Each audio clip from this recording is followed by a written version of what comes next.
제가 어느덧 이제 결혼한 지 6년 차가 되어졌습니다. 저희 아내가 저랑 결혼할 때 나이가 몇 살인지 아세요?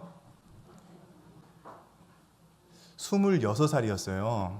그러니까 많은 사람들이 아유 도둑놈 이러더라고요, 저보고. 정말 사람들이 저한테 이렇게 물어봐요. 어떻게 이렇게 나이 어리고 이쁜 사모님 만나셨어요? 라고 물어봐요. 근데 아무도 저희 아내한테 어떻게 이렇게 좋은 목사님 만나셨어요? 라고 물어보는 사람이 없어요. 제 목표는 그 당시에 하여튼 이제 저의 나이가 벌써 이제 30대 둘이었으니까요. 결혼하는 게 하여튼 목표였습니다. 솔로였던 제 인생에 얼른 결혼해서 안정을 취하고 싶었고, 결혼해서 외롭지 않길 원했고, 결혼해가지고 정말 불행 끝 행복 시작. 이것이 제 삶의 이제 목표였습니다. 결혼하면 진짜 다 그렇게 될 줄 알았어요. 웃으시는 분들은 이해를 하실 텐데, 그렇다고 제가 불행하다는 말은 아닙니다, 여러분. 그런데 이제 6년이 지나는 순간 이제 새삼 다시 깨닫게 되는 게, 결혼이라는 것은 끝이 아니라 그때부터 시작이구나라는 거예요. 결혼식은 진짜 1시간이면은 다 끝이 나요. 모든 것이 다 끝이 나는데, 결혼이라는 것은 이 부부가 한평생 같이 걸어가고 또 맞춰가는 모든 삶의 과정이라는 것이 이게 결혼이구나라고 싶어요. 여러분, 그 서로가 맞춰가는 과정, 서로가 이렇게 배려하고 조율해가는 과정, 이게 쉽겠습니까, 여러분? 진짜 어렵습니다. 서로 살아온 배경도 다르죠, 환경도 다르죠, 가치관도 다르죠, 생각도 다르죠. 그 둘이 한 부부가 되어가지고 한 집에서 같이 사는데 얼마나 어렵겠습니까, 여러분? 심지어는 치약 하나 짜는 것 때문에도 싸운다고 하더라고요. 남편은 가운데부터 푹푹 짜는데 꼭 이렇게 잔소리를 합니다. 치약은 뒤에서부터 짜야 돼. 이렇게 막 그것 때문에 싸우고 하는 것이 부부생활 아닙니까? 근데 성경에서 하나님께서 우리의 구원을 이야기하실 때 결혼 생활에 대해서 빗대어 말씀하실 때가 참 많았습니다. 우리의 구원을 설명하실 때 이 결혼에 빗대서 이야기를 하시더라고요. 어떤 면에서는요, 믿음으로 영접해서 구원받는 거 간단한 문제일 수 있습니다. 예수님을 마음으로 믿고 입으로 시인해서 예수님 영접합니다 하면 예수님이 어떤 자격 조건 보지 않고 우리에게 찾아와 주십니다. 우리의 구주가 되어 주셔요. 그런데 마치 결혼식이 1시간이면 끝이 나지만 이후로는 부부가 평생을 같이 살아가는 과정인 것처럼 구원도 이와 같아요. 예수님을 믿음으로 영접하면 구원을 받지만 그때부터 시작인 거예요. 평생을 예수님을 닮아가는 삶, 신랑 되신 예수님과 맞춰가는 삶, 같이 보폭을 맞추고 점점 그분과 함께 살아가는 그 삶, 그 삶이 구원이래요. 그래서 끊임없이 그 순간 결단이 필요하고 순종이 필요하고 자기 부인이 필요하고 십자가가 필요한 거예요. 구원받고 주와 함께 살아가는 모든 과정을 우리는 구원이다라고 이야기를 해요. 얼마 전에 여러분 가수 박진영 아시죠? 그 가수 박진영이가 구원파다 아니다 뭐 이것 때문에 엄청 시끄러웠던 적이 있어요. 구원파 아십니까, 여러분? 구원파가 이단인 거 아세요? 구원파가 뭐 박옥수, 우리 세월호 때문에 유명해진 그 유병헌, 이 다 구원파인데요. 구원파 교리가 기독교 교리하고 뭐가 다르지 하고 헷갈려 하시는 분들이 제법 있어요. 구원파의 가장 큰 특징이 뭔가 하면은 거기는 구원만 받으면 모든 것이 이제 만사 오케이입니다. 구원만 받으면 돼요. 그 이후로는 어떠한 죄를 저질러도 거기에 대한 죄책감을 가질 필요가 전혀 없습니다. 과거의 죄, 현재의 죄, 미래의 죄, 구원받는 그 순간 다 해결되어지기 때문에 회개할 필요도 없다라고 이야기해요. 거기는 회개를 절대 이야기하지 않습니다. 그래서 구원파에서 중요한 것은 당신 언제 구원받았습니까? 몇 년, 몇 월, 며칠 이 구원받은 날, 이 날이 소위 이제 구원받은 그날 결혼식 한 거예요. 예수님과. 근데 이게 끝인 거예요. 구원받은 끝인 거예요. 우리 기독교하고 좀 비슷하잖아요. 우리도 다 용서받았다고 이야기를 하는데, 근데 가장 큰 차이가 뭔가 하면은요, 우리는 구원받는 그 순간 끝이 아니라 시작이다라는 것을 얘기하는 사람이에요.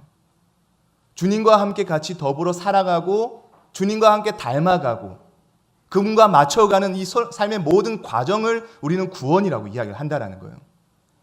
그렇기 때문에 살아가다 보면 우리가 죄를 짓잖아요. 넘어질 때가 있잖아요. 그러면 거기에 대해서 죄책감을 전혀 가질 필요 없고 회개 안 해도 되는 것이 아니라 우리는 그때마다 주님 앞에 주님 또 연약해서 죄를 지었습니다. 또 주님 마음 아프게 했습니다 하고 회개를 하잖아요. 그 과정 가운데 우리를 또 용납해 주시고 사랑해 주시고 기다려 주신 주님 때문에 우리는 또 변화가 되어지고 성숙이 일어나고 조금씩 주의 마음을 더 알아가기 시작해요. 이렇게 우리가 다듬어지고 변화되어지고 회개를 통하여 더 주님과 관계가 회복되어지는 이 모든 삶의 과정, 이걸 또 우리는 성화의 과정이다라고 이야기를 해요.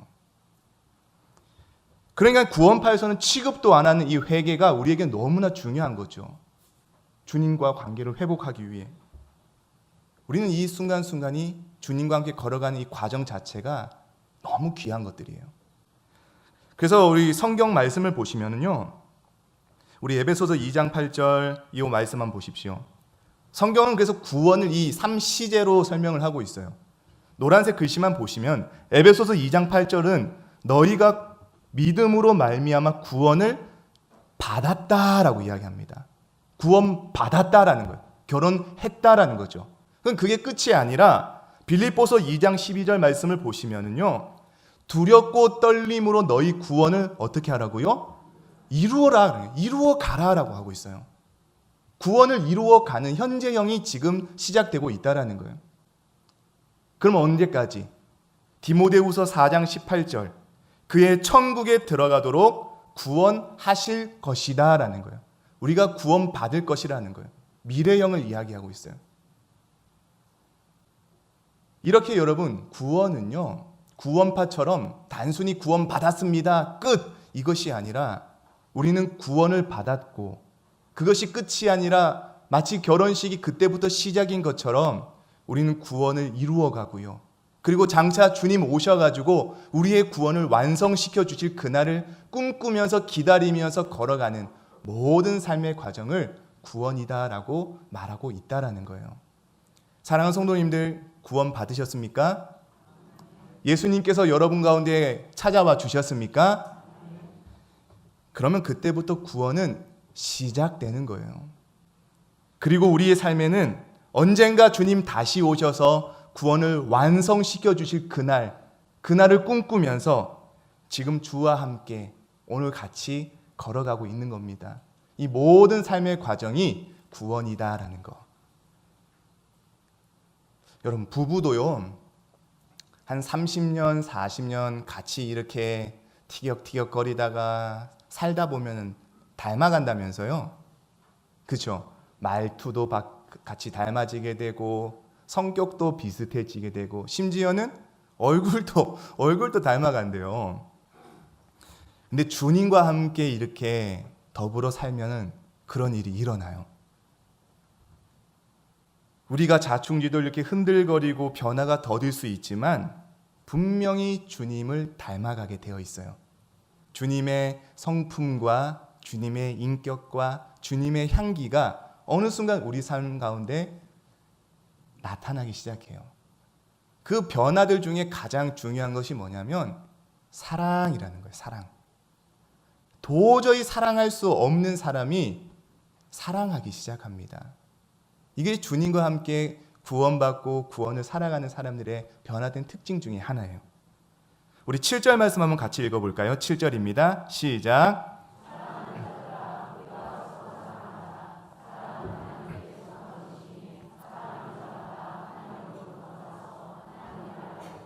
아멘. 사랑하는 자들아, 우리가 서로 사랑하자라는 거예요. 우리 옆 사람에게도 한번 이렇게 인사해 볼까요? 주의 이름으로 사랑합니다. 네, 우리 뒷사람에게도요. 주의 이름으로 사랑합니다. 네. 이 많은 사람들이 계속 저만 보고 사랑을 고백해 주고 계시네요. 오늘 여러분, 이 사랑이라는 주제가 사실 세상에서도 너무나 흔하게 말하고 있는 주제입니다. 드라마를 봐도요, 사랑이 빠지지 않고요. 영화를 봐도 사랑이 절대 빠지지 않습니다. 이 사랑이란 주제가 세상에서도 똑같이 흔하게 말하고 있는 주제긴 하지만 오늘 요한 1서에서 말하는 이 사랑은 그럼 어떠한 사랑인가? 성경에서는 이 사랑을 표현할 때 크게 두 가지로 나눌 수 있답니다. 하나는 에로스 사랑이에요. 그리고 또 하나는 아가페 사랑입니다. 여러분, 에로스 사랑 들어보셨죠? 이 에로스적이다. 이 에로틱하다. 이 에로스라는 단어에서 오는 어떤 걸쭉한 느낌이 있지 않습니까? 에로스. 말 그대로 육체적인 사랑, 어떤 성적인 사랑. 그 사람의 얼굴이 그랬든, 외모가 그랬든, 성격이 그랬든, 뭐 어떤 매력이 있어가지고 그에게 사랑할 이유가 충분하기 때문에 사랑하는 거. 그거 여러분 에로스 사랑이라고 그래요. 기억하시기 바랍니다. 에로스 사랑은요, 그 사람이 사랑스럽기 때문에 사랑하는 거예요. 사랑스럽기 때문에. 그 사람이 내게 잘해주기 때문에 내가 사랑하는 거. 그 사람이 내게 도움이 될 것 같아서 그 사람을 사랑해주는 거, 잘해주는 거, 이거 에로스 사랑이라고 하는 거예요. 마땅히 그 사람한테 사랑할 만한 이유가 있기 때문에 사랑해 주는 거예요. 여러분, 에로스 사랑은 그래서 쉽겠습니까? 어렵겠습니까? 너무 쉬워요. 저절로 되어지는 부분이 참 많아요. 내가 애써 노력하지 않아도요, 그 사람이 저절로 사랑스럽기 때문에 사랑하는 거, 이거 누가 못하겠습니까? 이 사람이 이쁘기 때문에 내가 그를 좋아하는 거, 이 사람이 잘생겼기 때문에 내 마음이 활짝 열리는 거, 이거 누가 못하겠습니까? 이 사람이 내 삶에 도움이 되기 때문에 나도 좋아해주고, 이 사람과 나와 관계를 잘 맺으면 내 삶이 윤택해질 것 때문에 내가 그 사람에게 또 좋아하고 사랑하고 잘해주는 거, 이거 전혀 어려운 게 아니에요. 결혼 전에 제가 이 아내랑 이제 연애할 때는요, 밤이고 낮이고 너무너무 보고 싶은 거예요. 여러분, 제가 이 경상도 남자거든요. 오리지널 경상도 남자인데 어떻게 제가 이런 말을 낯뜨겁게 했는지 지금 하라고 해도 못하겠어요. 밤마다 전화해가지고 사랑해, 보고 싶어. 이거 어떻게 제가 그렇게 했는지 모르. 그때는 그게 가능하더라는 거예요. 여러분, 제가 뭐 우리 아내 뭐 중심을 받겠습니까? 내면을 받겠습니까? 그때 한 사랑은, 그때 한 이 사랑의 고백들은 너무 에로스적인 거예요. 사랑스럽기 때문에, 내 안에 이 연애 세포가 막 충만하기 때문에, 그래서 사랑한다라는 거 너무나 쉽게 할 수 있는 거예요. 여러분, 전 그래도 여전히 우리 아내를 사랑합니다. 오해하지 말아주세요. 세상은 하나같이 우리를 이 에로스라는 사랑의 틀 안에 가둬놓고 우리를 평가합니다. 판단합니다. 너 이 세상에서 사랑받으려면은, 네가 이 세상 가운데서 인정받으려면, 사람들이 너를 좋아해 주려고 한다면 너 그에 걸맞는 자격과 조건을 갖추어야 한다라고 세상은 우리에게 그렇게 말을 하고 있습니다. 그래서 세상이 요구하는 자격과 조건을 갖추기 위해서 얼마나 애쓰고 수고하고 살아가는지 몰라요. 그 자격 조건들이 어떤 겁니까? 어떤 것을 갖추어야지 세상이 우리를 향해서 인정해주고 사랑해주고 좋아해줍니까? 다들 아시지 않습니까? 성공도 그렇고, 좋은 집도 그렇고, 좋은 직장도 그렇고, 좋은 차도 그렇고, 우리가 세상에서 인정받고 사랑받으려면 이런 자격 갖추어야 된다라고 끊임없이 세상은 우리를 향해 소리치고 있습니다. 얼마 전에 이 한남동을 지나가는데 거기 고급 아파트를 이제 분양하면서 커다란 이 현수막을 그 모델하우스에 걸어놨더라고요. 그 현수막 광고를 보는데 와, 그 문구가 너무 인상적인 거예요. 어떻게 쓰여 있냐면 한강이 내다보이는 아파트에서 살 수 있는 마지막 기회. 부러워하며 살 것인가, 부러움을 살 것인가. 여러분, 이걸 딱 보면서 이 광고가 저에게 말을 걸어오더라고요. 최 목사야, 목사라고 언제까지 남들 좋은 집 사는 거 그거 부러워하며 살 거니? 너도 이런 한강 뷰 내다보이는 아파트에 한번 살아봐야 되지 않겠니? 저도 이 현수막 보면서 하마터면 아파트 살 뻔했습니다. 제가 하나같이 세상은요, 네가 사랑받으려면, 네가 인정받으려면, 사람들이 너를 좋아해 주려면 이 정도 자격은 갖추어야 된다. 이런 것 정도는 구비해야 된다. 이 조건은 너 갖춰 놔야 된다. 여러분, 우리가 하루에 상업적인 광고가 눈이나 귀로 몇 번 노출되는지 아십니까? 이 차를 사면 당신의 품격이 올라갑니다. 머리숱이 많아지는 비결, 좋은 여행. 이게 여러분 알게 모르게 하루에 6,000번이 우리의 눈과 귀로 계속해서 주입된다고 합니다. 그 광고들 계속 듣다 보면요, 나도 이거 갖고 싶고, 이거 가져야 되겠고, 더 좋은 집, 더 좋은 아파트, 더 좋은 차, 이거를 내가 가져야지. 남 부럽지 않게 사랑받고 인정받고 존경받으며 살겠구나. 안타까운 것은요, 우리 부모님들요, 그나마 부모님들이 자식들에게 보여주신 그 사랑이 이 땅에서 가장 아름다운 사랑이고 아가페적인 사랑이라 하잖아요. 근데 우리가 자녀들에게 심심찮게 하는 말들 한번 생각해 보십시오. 너 그렇게 공부해가지고 뭐가 되겠니? 너 그렇게 생겼으면은, 얼굴이 그렇게 생겼으면은 공부라도 잘해야지. 너 좋은 대학 못 가면은 아무것도 안 된다. 어디서 많이 들어본 말 같지 않으세요, 여러분? 그러면서 꼭 자녀들에게 하는 말, 마지막에 다 너 잘 되라고 하는 말이야. 은연중에 아이들에게도요, 이 에로스적인 사랑의 틀 속에서 아이들에게 가르치고 있다라는 거예요. 네가 이 땅에서 사랑받으려면은 이 정도는 해야 된단다. 네가 이 세상에서 정말 인정받으려면은 이 정도 조건은 갖추어져야 된단다.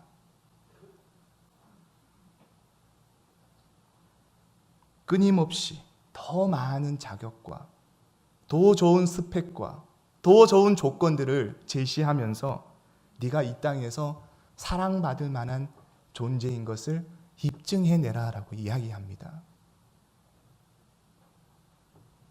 너무 지치는 거예요, 그게. 그렇게 살아간다는 것이 너무 힘이 드는 거예요. 그럼 반대로 여러분, 아가페 사랑은 또 뭘까요? 아가페 사랑. 에로스 사랑이 지금까지 사랑받을 만한 이유가 있기 때문에 사랑하는 것이 에로스 사랑이라면 아가페 사랑은 반대예요. 도무지 사랑스럽지가 않습니다. 사랑할 이유도 없습니다.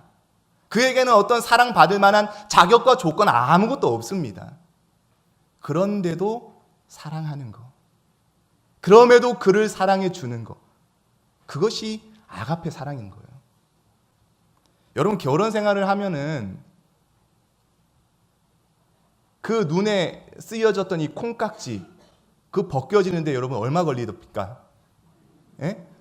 3개월? 6개월? 길지 않아요, 여러분. 그 에로스적인 환상과 그 좋아했던 마음의 감정들, 어떤 두근두근거림, 사랑의 감정들은요, 그렇게 길게 가지 않아요. 그런데 여러분, 대단하십니다. 여러분, 정말 어떻게 이렇게 한평생을 한 남자와 한 여자를 사랑하며 살아오셨어요? 혹시 지금까지 내가 당신 바라보면 아직도 가슴이 두근거려 하시는 분 있습니까? 뭘로 그렇게 살아가고 계세요? 어떤 분들은 그러더라고요. 아유, 미운 정, 고운 정 다 들어가지고 정으로 사는 거지 뭐 이래요. 어떨 때는요, 남편 보면은 속만 터지죠. 어떨 때는 푹 처져 있는 아내 보면은 그냥 열불이 날 때가 있죠. 그런데 속 터지고 열불 나고 그래도 또 함께 살아가는 거예요. 함께 기다리고 참아주고 또 한 가정 안에 한 집 안에 그렇게 같이 걸어가는 거예요. 그때 말하는 사랑은요, 에로스 사랑 아닌 거예요. 아가페 사랑이 너무나 가깝습니다.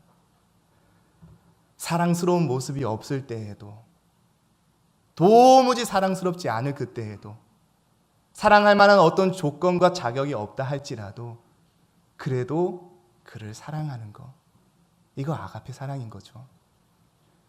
그렇기 때문에 그 사랑에는요, 책임이 따르고요, 그 사랑에는 내 포기가 따르고요, 대가 지불이 따르고요, 그 사랑에는 희생이 따르게 되어 있어요. 참 어려운 부분인 거죠. 사랑하는 성도님들, 그럼 요한 1서에서 요한이 말하는 사랑하는 자들아 우리가 서로 사랑하자라고 말할 때 이 사랑은 에로스 사랑일까요? 아가페 사랑일까요? 그렇죠. 아가페 사랑인 거예요. 남들 쉽게 하고 저절로 되어지는 그 사랑, 세상이 말하는 그 에로스 사랑 아닙니다. 내게 도움되기 때문에 어떤 사랑할 이유가 있기 때문에 사랑하자는 거 아닙니다. 그거는 세상 사람들도 하는 거고 누구나 하는 사랑이라는 거예요.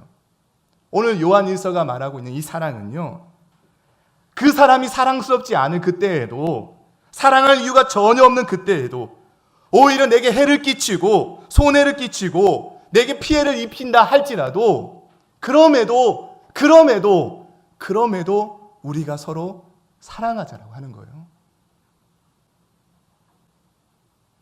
우리 11절 말씀도 한번 같이 읽어보겠습니다. 11절 시작. 사랑하는 자들아 하나님이 이같이 우리를 사랑하셨은즉 마땅하도다라는 거. 이 아가페 사랑을 살아내는 것이 구원받은 백성이라면, 주와 함께 같이 구원을 이루어가는 주의 자녀들이라면 이렇게 살아가는 것이 마땅하도다라고 오늘 요한 1서에서는 말하고 있습니다. 사랑하는 성도님들, 이게 너무 어려운 거예요. 사실은요, 아가페 사랑을 해야 되는 것을 머리로는 알겠고요, 아가페 사랑을 실천해야 되는 것을 누구보다 교리적으로는 잘 알겠는데 삶으로 살아낸다는 것이 그래서 너무나 어려운 거예요. 어려워요. 내게 이 사람이 아무런 도움도 안 되고요, 오히려 내 마음만 그냥 북북 긁어대는 그 사람인데 어떻게 그 사람을 조건 없이 대가 없이 사랑해 주겠냐 말이죠. 사실 우리가 살아오면서요, 이 아가페 사랑을 경험해 본 적이 별로 없더라고요. 세상에 나가도 네가 사랑받으려면은 이런 사람이 돼야 된다라는 조건이 붙고요, 가정 안에서도요, 알게 모르게 부모님으로부터 네가 내 사랑받으려면 이런 조건 갖추어야 된다라고 우리가 들어오며 자라왔고요, 심지어는 교회 안에서도요, 복받기 위해서, 사랑받기 위해서는 이런 요건들을 갖추어야 된다라고 그런 율법적인 이야기들을 어쩌면 들어왔을 수도 있어요. 사랑받은 경험이 별로 없어요. 그런데 아이러니하게 이 아가페 사랑을 실현해 내려면은 진짜 이 아가페 사랑을 경험해 본 사람은, 만나본 사람은, 누려본 사람은 그 아가페 사랑을 할 수 있다라는 거죠. 어디서 이 아가페 사랑을 진짜 발견할 수 있을까요? 세상에서는 말할 것도 없고요, 가정 안에서도 맛볼 수 없는 이 아가페 사랑을 어디서 우리가 경험할 수 있을까요? 7절 말씀 한번 같이 보겠습니다. 같이 읽어보겠습니다. 사랑하는 자들아 우리가 서로 사랑하자. 사랑은 하나님께 속한 것이니. 아멘. 이 사랑은, 이 아가페 사랑은요, 오직 하나님께 속했기 때문에 하나님으로부터만 알 수 있고 받을 수 있고 경험할 수 있다라는 거죠. 사랑하는 성도님들, 그러기 때문에 이 예배의 자리가 너무너무 중요한 겁니다. 이 예배의 자리에서 확인받고 깨닫고 경험해야 되는 것이 뭔지 아십니까? 세상에서는 너 사랑받기 위해서는 실적을 요구하고 업적을 요구하고 결과를 가져와야 되고, 그래서 나도 마찬가지로 남부럽지 않게 그렇게 살아보려고 애쓰고 치열하게 경쟁하면서 살아왔다라는 거예요. 그래서 여러분, 이 자리에서 그거 이루어낸 사람 얼마나 있습니까? 그런 성과를 통해 가지고 세상 가운데서 정말 사랑받을 만한 자격과 요건 갖추어낸 사람 이 자리에서 얼마나 있습니까? 다들 하나같이 세상 가운데 이 치열함 가운데에 마음이 무너지고요. 그것을 갖추지 못해가지고 오늘 또 실패와 패배감이 가득하고요.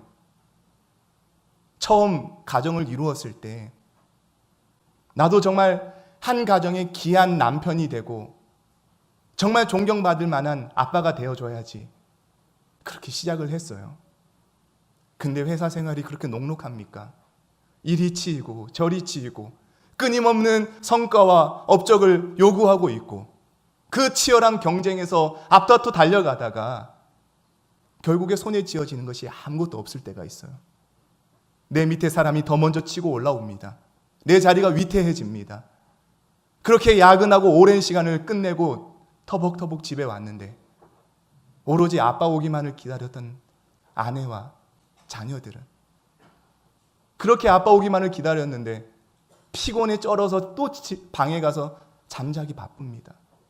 이건 내가 꿈꾸던 가정이 아닌데, 이건 내가 생각했던 모습이 아닌데, 어느 순간 아내에게도 너무 부끄러운 남편이 되어 있고, 어느 순간 내 자녀들에게도 너무나 무기력하고 무능력한 자신이 되어 있는 거예요.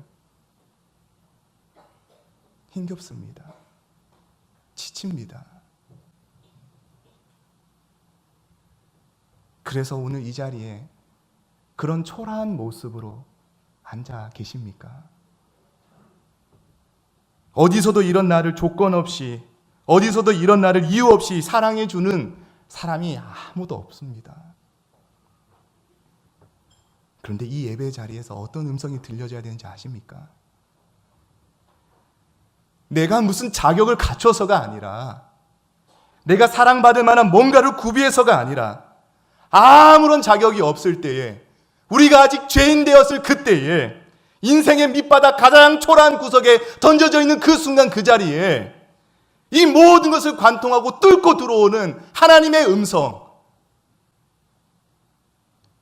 그 하나님의 음성이 이 자리 가운데 들려져야 되는 거예요. 괜찮다, 괜찮다, 괜찮다. 내가 볼 때는 여전히 너 나의 최고의 걸작품이고, 여전히 너는 나의 최고로 사랑하는 귀한 자녀다. 네가 뭘 잘해서 내가 너를 사랑하는 것이 아니라, 네가 어떤 성과를 내서 내가 너를 사랑해 주는 것이 아니라, 내 앞에서는 그런 성과의 옷, 그런 여러 가지 포장되어진 옷, 그런 여러 가지 업적이라는 옷, 좀 그 무거운 짐 좀 벗지 그러니 나는 그냥 네 모습 그대로가 너무나 좋단다.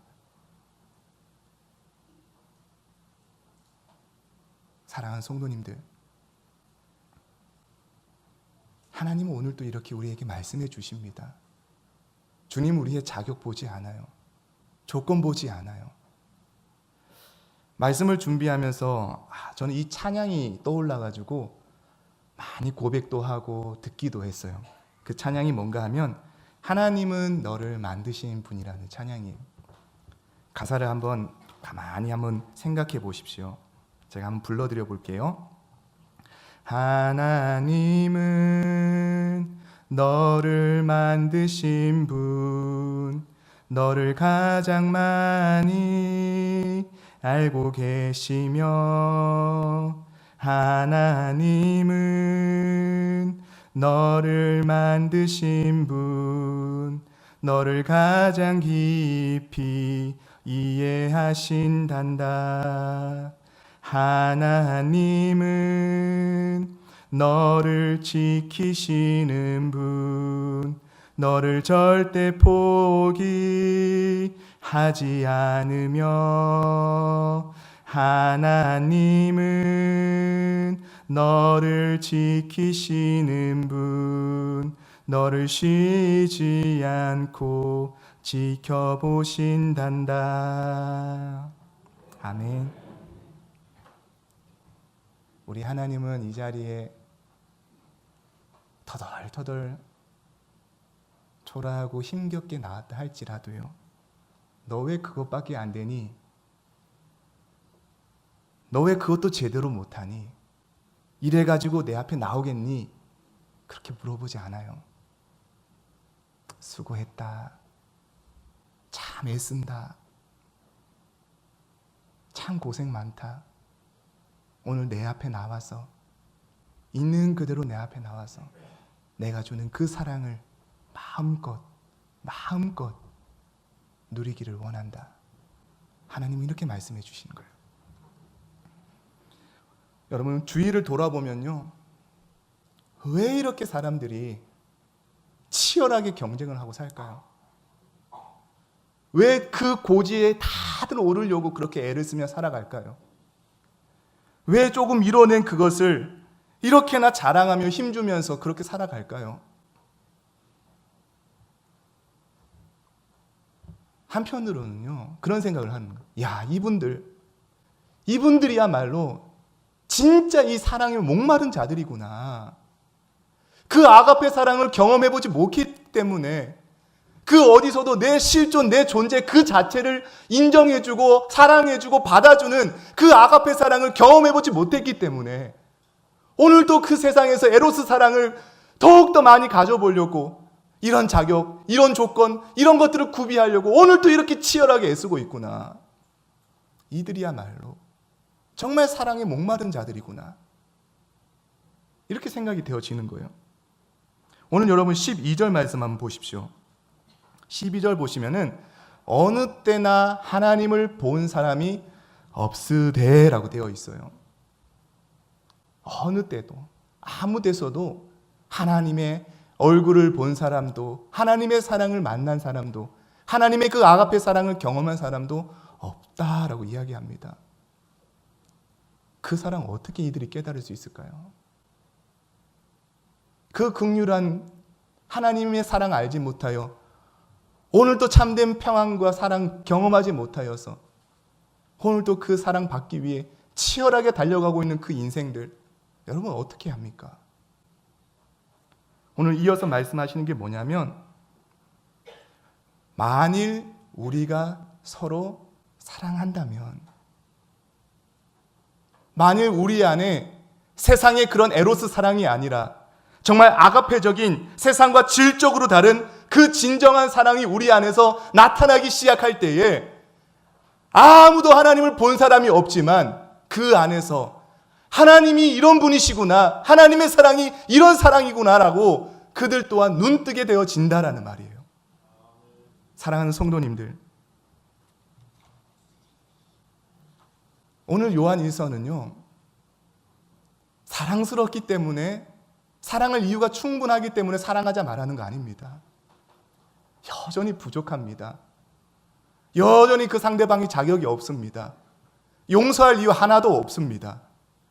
내게 손해만 끼쳤고 내게 피해만 끼친 그 사람입니다. 그런데 하나님이 우리를 어떤 사랑으로 먼저 만나주셨는지, 내가 아직 죄인 되었을 때에 그리스도께서 우리를 위하여 죽으심으로 하나님께서 자기에 대한 하나님의 사랑을 확증해 주셨다라고 하셨는데, 그 사랑 우리가 먼저 경험한 자로서 마땅히 그 사랑을 살아내자라고 이야기합니다. 제 인생에서도 여러분 이런 아가페 사랑을 한번, 이 힘든 아가페 사랑을 살아냈던 적이 있는가 한번 생각을 해봤어요. 생각보다 많지가 않더라고요. 많지가 않은데 한 사건이 떠올랐어요. 이거 예전에 제가 찬양 예배 때 한번 그래도 같이 나누었던 이야기인데, 여러분, 제가 웬만하면 사람을 미워하진 않습니다. 동의하지 않으신데요. 어디 제 얼굴을 한번 보십시오. 어디 누구를 막 미워할 얼굴은 아니지 않습니까? 그 웬만하면 사람이 잘 안 미운데 제 인생에 한 몇 번 그 사람이 너무 미워가지고 잠이 안 왔던 적이 있어요. 밤잠을 설친 적이 있었어요. 이게 언젠가 하면은 제가 처음 이제 우리 보광중앙교회 이 부임하고 이사를 왔어요. 이 보광동에. 그 사택을 얻어주셨는데 우리 여러분 아시잖아요. 이 보광동 사택이 얼마나 다 오래됐습니까? 이 집들이 다 허름하고 집안이 뭐 문짝이고 문틀이고 전부 다 이렇게 막 변색이 되어지고 누렇고 그렇더라고요. 그 6년 전에 우리 교회 왔으니까는 신혼 때였어요. 그때 아내랑 저랑 신혼 때였거든요. 이 신혼집 얼마나 그래도 이쁘게 하고 살고 싶겠습니까, 여러분? 그래가지고 이 뭐 도배 장판을 교회에서 다 해주셨는데도 이 문틀, 문짝 이게 막 누렇게 그냥 때묻고 막 파손돼 있고 해가지고 이걸 안 고쳐지는 이상 이 집이 신혼집 같은 분위기가 너무 안 나는 거예요. 그래가지고 저희 아내가 어느 날 이 문틀과 문짝을 칠해야 되겠다라는 거룩한 이 사명이 생긴 것 같아요. 어느 순간 인터넷에서 이 흰 페인트 통을 딱 주문해 왔더라고요.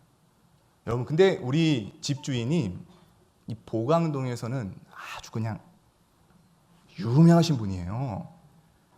여기서는 이 동네에서 악명 높은 사람인 거예요. 그 어느 순간 교회 끝나고 집에 왔는데, 야, 우리 아내가 이미 그냥 문틀과 문짝을 페인트 칠을 하고 있어요. 이렇게. 어떡하겠습니까? 야, 이거 큰일 났다. 주인이 보면 뭐라고 할까? 그런데 저는 이 가정의 평화를 위해서 같이 칠해 주었습니다. 근데 아니나 다를까 계약 기간 2년이 끝나고 이제 이사를 하는데요. 그 주인이 딱 보더니 어머, 이거 원상복구 해놓고 가세요 이러는 거예요. 여러분, 이거 흰 페인트 이거 어떻게 원상복구가 됩니까? 그래가지고 아유 죄송하다고, 저희가 잘 몰라서 그랬다고, 전세법을 잘 몰라가지고 그랬다고. 말이 안 통하는 거예요. 근데 여러분, 집을 이렇게 한번 이쁘게 꾸며놓고 나니까요, 그 다음에 올 이 세입자가 첫 번째 왔는데 한 번에 그냥 바로 계약 끝내고 갔어요. 집이 너무 깨끗해진 거예요. 그런데도 말이 안 통해요. 그럼 어떻게 하면 좋겠습니까? 원상복구해래요. 이거 어떻게 합니까? 그래서 그러면은 주인이 선심 쓰듯이 얘기를 해요. 100만 원만 주고 가세요 이러는 거예요. 여러분, 목사에게 100만 원이 어디 있습니까? 진짜. 그때부터 막 잠이 안 오기 시작하는데요.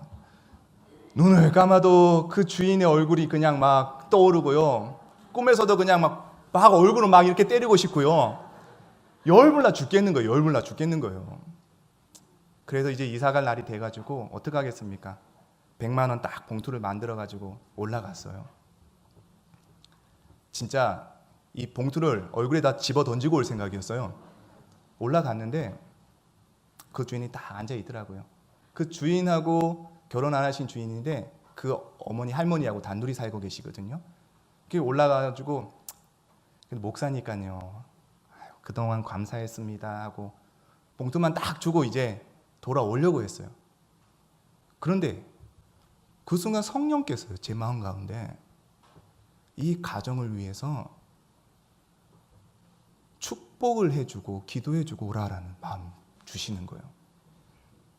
여러분, 돈 봉투 집어 던지려고 들어갔는데 그새 거기서 축복을 해주라고 하니까 여러분, 이게 여러분 가능하겠습니까? 내 안에 치열한 이 갈등이 속에서 일어나는 거예요. 하나님, 저는 진짜 못하겠습니다. 이건 아니죠, 하나님. 이거 돈 봉투만 곱게 갖다 주고 온 것만 해도 저 잘한 거 아닙니까? 기도해 주어라. 기도해 주어라. 그래서 아주머니한테 얘기를 했어요. 아주머니, 제가 그래도 나름 목사인데 제가 이 가정을 위해 해줄 수 있는 것은 없고요. 기도해 주고 가겠습니다. 그렇게 기도를 했어요. 우리 두 분의 건강을 위해서, 이 가정에 범죄가 안 일어나도록, 그리고 좋은 세입자가 계속 오도록 기도를 했어요. 근데 그 위에 할머니가 갑자기 울기 시작하는 거예요. 저도 눈물이 나오기 시작하는 거예요. 억울해서 우는 눈물이 아니에요, 여러분. 정말 왜 나도 눈물이 나는지 모르겠어요. 그렇게 정말 진심으로 눈물을 흘리며 기도를 해줬어요. 여러분, 무슨 일이 일어난 줄 아십니까? 100만 원 돌아오는 일은 없었습니다. 그런데 제 안에 있잖아요. 이 경험이 너무나 귀한 게 제 안에 성령님께서 진짜 저를 향해서 잘했다. 이 마음이 벅찬 이 기쁨과 감동과 감격이 떠나지를 않는 거예요. 그것이. 여러분, 내 안에 무슨 힘이 있어가지고, 내 안에 무슨 사랑이 있어가지고, 아무런 사랑할 이유도 없고, 얼굴만 봐도 그냥 때리고 싶은 그 사람을, 자격과 조건 없는 그 사람을 제가 무슨 힘으로 그 사람들에게 축복을 해주고 그렇게 사랑을 기도했겠습니까? 내 안에는 그럴 힘이 하나도 없다라는 거예요. 성령께서 우리 안에 찾아오실 때 구원받은 자야, 하나님을, 예수 그리스도를 내 삶의 구주로 영접할 때에 성령께서 우리 각자의 사람 가운데 찾아와 주셨어요. 그 성령이 도저히 할 수 없는 그 사랑을 할 수 있게 해 주시더라는 거예요. 오늘 우리 말씀 또 한번 같이 보겠습니다. 13절 같이 읽어보겠습니다. 그의 성령을 우리에게 주심으로 우리가 그 안에 거하고 그가 우리 안에 거하시는 줄을 아느니라. 성령님이 오시면요, 우리 안에 그 사랑이 가능하고요, 성령께서 오시면은요, 그 불가능했던 그 사랑이 조금이나마 흉내 내어질 수 있다라는 거예요. 사랑하는 성도님들, 말씀을 마무리하고 싶습니다. 오늘 또 우리가 교회 문 밖을 나서는 순간 세상은요, 또다시 에로스 사랑의 틀로 우리를 평가하고 또 우리를 판단하고 또 그 사랑 받기 위해서 더 많은 자격과 스펙과 업적과 결과를 내라, 그래야지 사랑해 줄 수 있다라고 이야기할 거예요. 그런데 여러분 기억하십시오. 이미 나는 주님이 최고로 사랑하시는 하나님의 존귀한 자녀라는 거예요. 이미 나는 주님의 최고의 신부라는 걸요. 이 당당함 가지고 살아가십시오. 그래서 아무도 보이지 않는 하나님, 그 사랑을 경험해보지도 못했고 만나보지도 못했고 누려보지도 못했고 느껴보지도 못했기에 다들 하나같이 세상에서 그 사랑을 갈구하고 붙잡기에 달려가는 그들에게 10절 말씀처럼요, 아닙니다. 사랑은 여기에 있습니다. 사랑은 지금 우리 안에 시작되고 있습니다. 사랑은 예수 그리스도로 말미암아 지금 여러분에게 부어지고 있습니다. 이것을요, 보여줄 수 있는 우리 보강중앙교회 되기를 소망합니다. 서로 안에 사랑할 수 있는 힘 우리 안에 아무것도 없습니다. 그런데 성령께서 그 조건과 자격 뛰어넘고 어떠한 사랑할 이유가 없다 할지라도 그분을 바라볼 때 사랑할 수 있는 마음을 성령께서 주신다고 합니다. 그럴 때에 더욱더 우리 가진 것을 내려놓고요, 힘을 다해 그의 목소리에 귀를 기울여 주고요, 힘을 다해 그 가시돋친 말을 하나님 마음으로 충분히 품어 안고요, 그를 끌어안고요, 함께 이 안에서 하나 되어지고 한 마음 되어지고 세상 사람으로 하여금 이곳에 하나님의 사랑이, 아가페 사랑이 여기 있습니다라고 소리칠 수 있는 이 저력 있는 보강중앙교회 되기를 주의 이름으로 축원합니다. 찬송하겠습니다.